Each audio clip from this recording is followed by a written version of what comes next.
Umroh Al-Qadha. Perdamaian dengan kaum musyrikin Mekah tercapai melalui perjanjian di kawasan Hudaybiyah. Perjanjian yang dibuat pada tahun ke-6 Hijrah itu berawal dari perjalanan Nabi Muhammad dan para sahabatnya untuk melaksanakan ibadah umroh. Perjalanan umroh itu terhenti. Kaum musyrikin menyatakan keberatan mereka. Nabi Muhammad dan para sahabatnya yang sudah berikhram itu tertahan di Hudaybiyah hingga akhirnya melalui proses yang alot sebuah kesepakatan berhasil dicapai. Nabi Muhammad dan para sahabatnya mematuhi isi perjanjian itu. Salah satu poin perjanjian menyebutkan bahwa kaum muslim diperbolehkan melaksanakan ibadah umroh setahun setelah perjanjian. Dan pada bulan Dzulqa'dah tahun ke-7 Hijrah, setahun setelah perjanjian Hudaybiyah, Nabi Muhammad beserta para sahabatnya bersiap melaksanakan ibadah umroh. Rasulullah mengajak para sahabat ke Mekah, termasuk mereka yang tidak terlibat dalam perjanjian Hudaybiyah. 2000 sahabat menemani perjalanan Nabi Muhammad. Antusiasme tinggi menyertai perjalanan tersebut setelah setahun sebelumnya tertahan di Hudaybiyah.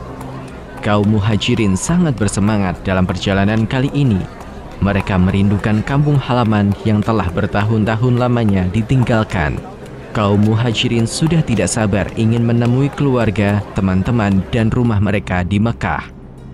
Ibadah ini dikenal sebagai Umroh Al-Qadha, yang artinya umroh pengganti. Perjalanan ibadah ini memang sebagai pengganti dari umroh tahun sebelumnya. Ada juga yang menamainya sebagai Umroh Al-Qadhiyah, yang artinya adalah damai. Sebagai tindakan antisipasi, 200 pasukan berkuda yang dipimpin oleh Muhammad bin Maslamah bergerak mendahului rombongan utama. Nabi Muhammad memerintahkan agar pasukan itu tidak mencapai Mekah, namun mereka harus menyusuri sebuah lembah yang tidak jauh dari Mahruz Zahran.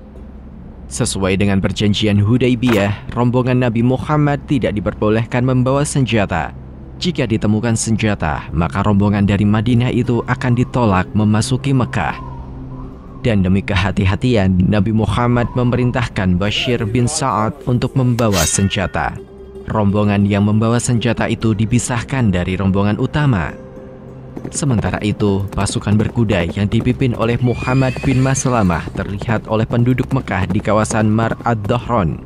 Mereka dengan bergegas menyampaikan informasi itu kepada tokoh-tokoh Quraisy.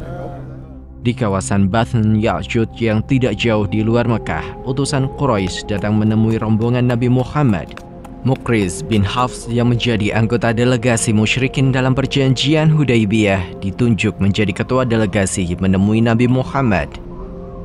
Dalam pertemuan itu, Muqriz bertanya tentang senjata yang dibawa oleh rombongan Nabi Muhammad. Kami tidak mengenalmu sejak kecil hingga dewasa sebagai orang yang ingkar janji. Bukankah kita telah sepakat bahwa engkau tidak memasuki Mekah kecuali dengan pedang-pedang dalam sarungnya? Aku tidak akan memasukinya dengan membawa senjata. Inilah yang kami kenal pada dirimu, kebajikan dan kesetiaan. Muqriz bin Hafs mempercayai apa yang disampaikan oleh Nabi Muhammad. Jauh sebelum era kenabian, Muhammad bin Abdullah telah dikenal oleh penduduk Mekah sebagai Al-Amin atau yang terpercaya. Muqriz kembali ke Mekah dengan tenang dan menyampaikan bahwa rombongan Nabi Muhammad tidak bersenjata sebagaimana tertulis dalam perjanjian Hudaybiyah. Setelah pertemuan dengan Muqriz bin Hafs, Nabi Muhammad memerintahkan senjata yang dibawa dikumpulkan dan ditinggalkan. Tombak, busur, dan anak panah, serta berbagai jenis senjata lainnya diserahkan kepada Aus bin Khuli al-Ansori. Bersama 200 sahabat lainnya, Aus bin Khuli menjaga persenjataan itu. Hanya beberapa pedang dalam sarungnya yang tetap dibawa. Rombongan Nabi Muhammad pun memasuki kota Mekah. Beliau menaiki unta, Khoswa, yang tali kekangnya dipegang oleh Abdullah bin Rawahah. Penduduk Mekah yang mengetahui bahwa kedatangan rombongan Nabi Muhammad benar-benar untuk umroh, segera mengungsi ke wilayah perbukitan. Mereka akan menyaksikan dari jauh bagaimana Nabi Muhammad dan para sahabatnya melaksanakan ibadah di sekitar Ka'bah. Ketika memasuki Mekah, Abdullah bin Rawahah bersyair sambil memegangi tali kekang Khoswa.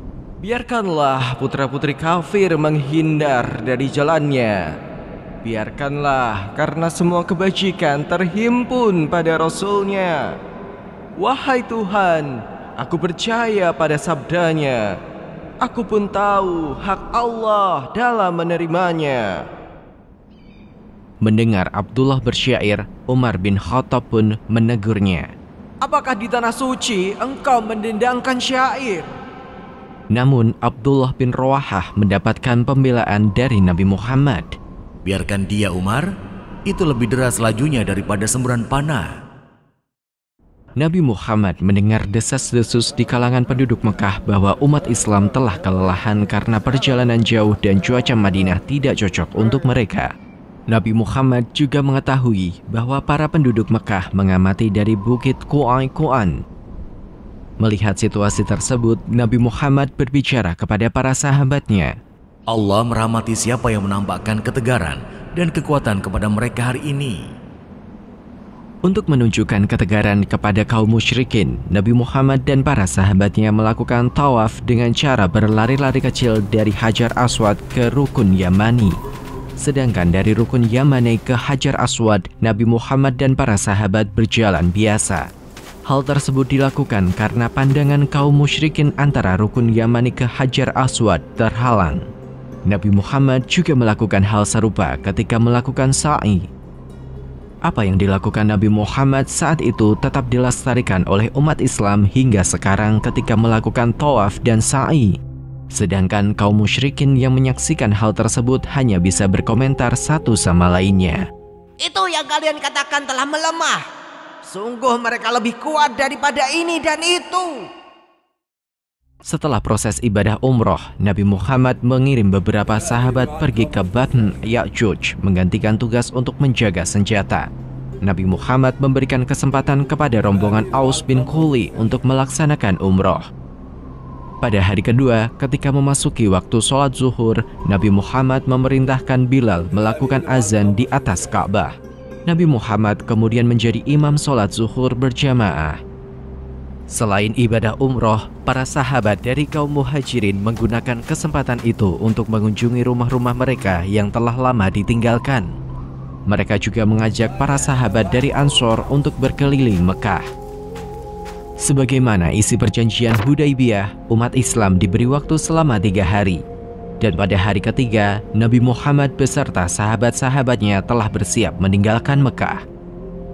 Ketika itulah datang gadis kecil, putri dari Hamzah bin Abdul Muttalib, paman Nabi Muhammad yang gugur dalam perang Uhud.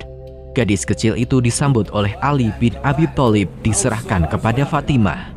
Selama perjalanan menuju Madinah, putri Hamzah berada dalam perawatan Fatimah Az-Zahra, putri dari Nabi Muhammad. Sesampainya di Madinah, 3 sahabat Nabi memperebutkan hak asuh dari putri Hamzah bin Abdul Muttalib. Ali bin Abi Thalib, Ja'far bin Abi Thalib, dan Zaid bin Harithah memperebutkan hak asuh tersebut. Ali bin Abi Thalib mengatakan, Saya lebih berhak mengasuhnya karena saya yang pertama menyambutnya. Dia adalah putri paman saya dan bersama saya ada Fatimah, putri Rasul yang akan mengasuhnya.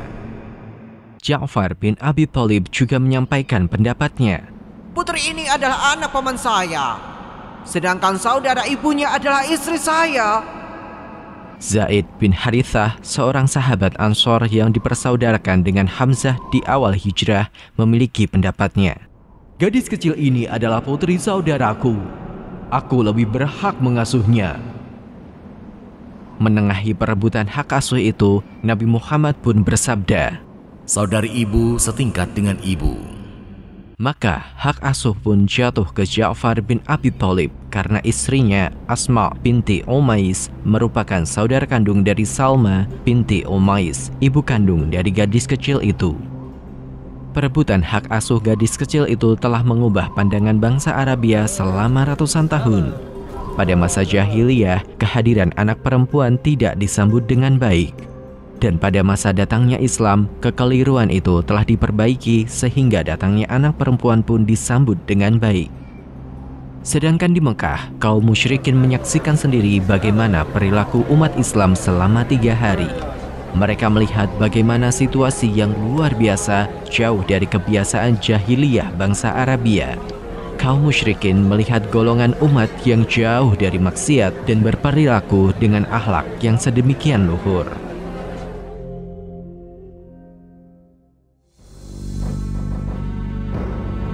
Penulis naskah Abdullah Hasan, ilustrator Yudi Toto, narator Dia Rashid Putra, musik Agus TM, editor Anggit Febrila, produser Haidar Ahmad Furqoni, diproduksi oleh Kastadi Sentra Media.